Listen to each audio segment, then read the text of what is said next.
Is your debt causing you sleepless nights? Knock your debt out with Debt KO. And your debt won't be the only thing keeping you up at night. Debt KO, free, impartial advice on all your debt.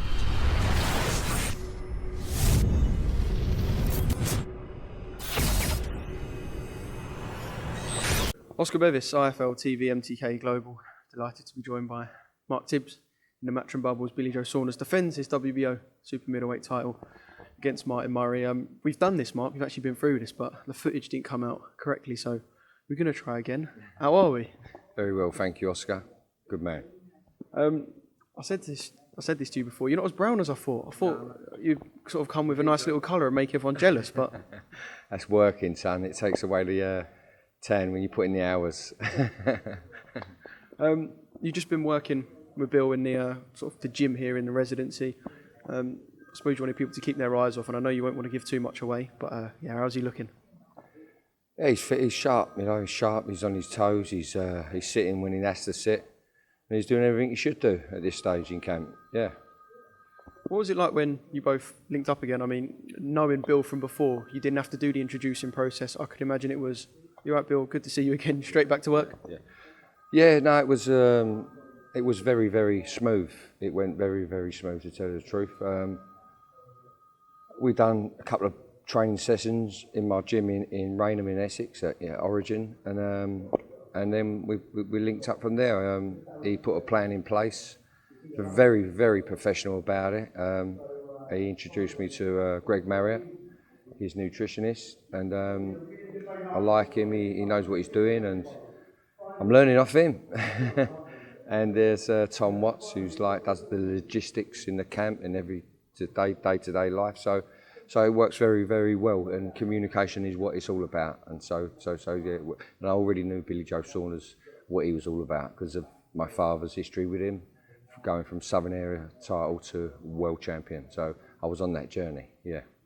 It's obviously a no-brainer for yourself. And from a training perspective, I suppose, because you and Dillian are no longer working together, is it nice to have someone that you can sort of spearhead as your main man in camp? You know, Billy Joe's an elite fighter, he's world class, he's well marketed as well. So is it nice to have sort of a mainstay in the camp as well? Of course it is. I mean, me and Dillian, we had a good ride. It went very, very well. We got results, and we took some gambles, and we had a good, as I say, we had a good ride.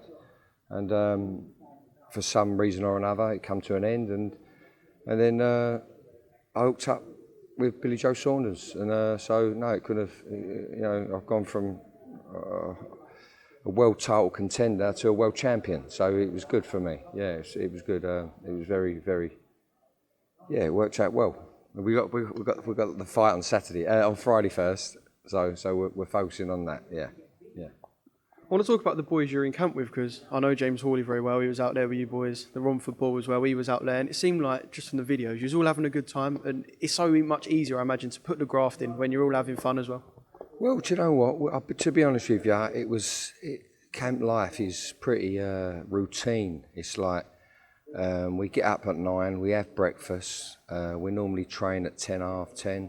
Then we sometimes do a midday session, and we do an evening session. So it's bang, bang, bang. So that if you saw any of them having a good time or us having a good time, it was very brief. It was very brief, for sure. But I got them boys out. Young Johnny Fisher, who signed up the Matchroom Boxing, 17.5 stone, very athletic, and punches very, very hard. We sent him back to do. He come out there. He wanted to come out for the experience, and we sent him back to do a bit of sparring with Joyce, and he done a bit with Hughie Fury, and someone else there. I forget who it was now, but mainly he helped his teammate out, Joyce. You know, yeah. Yeah, so it's got a good little group there, and it'll be good to see how those boys all come along together. But back to Bill, I've heard him say a couple of times that he feels like he's punching harder. Is he sitting down on those shots? Are we going to see not just the slick Billy Joe, but one who's going to hurt people as well? Well, he is. I mean, people ask me, do I see any difference from when my dad last trained him to now? And I feel the maturity and in his body, the strength in his body, and he's hitting harder. Therefore, he's hitting harder. But he still can't forget what he's very, very good at is boxing, outfoxing, and he does like to have a plant his feet. Even throughout his career, he knows when to plant his feet. So, and he's hitting harder, so it's got to be a plus. You know what I mean? There's always been this sort of narrative that people put on Billy Joe that unless it's a big fight, he won't be up for it. I mean, Andy Lee, when he won the world title, he would have been up for, and he looked splendid. His hardest defence against David Lemieux, put on an absolute clinic and made Lemieux look silly at times. But is this fight one of the biggest, or if not the biggest, because the reward on the horizon for the winner of Canelo and Callum is massive? So the narrative that Billy Joe won't be up for a big occasion, this is a big occasion.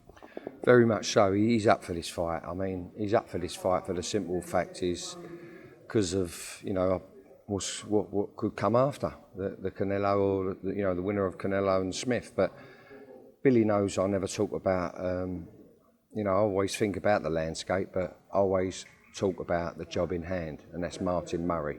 He ain't no walkover, and he's a tough veteran, and we know what he's all about. So we're keeping an eye on Martin Murray for Friday night. Yeah, I mean, Bill's no amateur, 29 fights now, world champion across 2 weights, been in with every different style that you can imagine.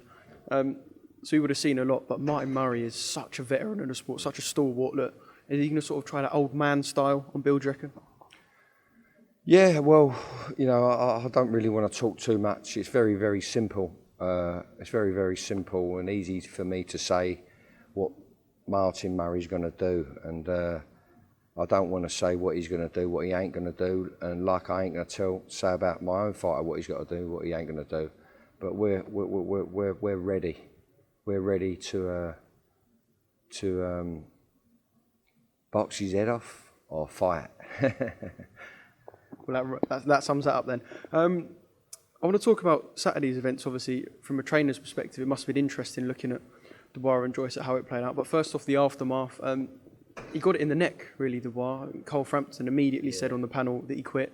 Social media, everyone was saying that he quit. We found out the next day that he's got some serious eye damage to his orbital bone. I think people released a little bit with how harsh they were on Dubois, but do you understand people's comments or not?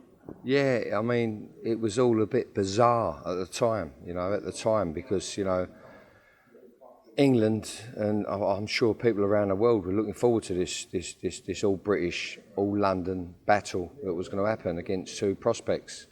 And I myself fancied Dubois to do it in the first 6 rounds and Joyce in the last 6 rounds. And it was quite easy for boxing people to read that. But I was disappointed with Daniel Dubois, the way the fight ended, I must say myself, and I can understand.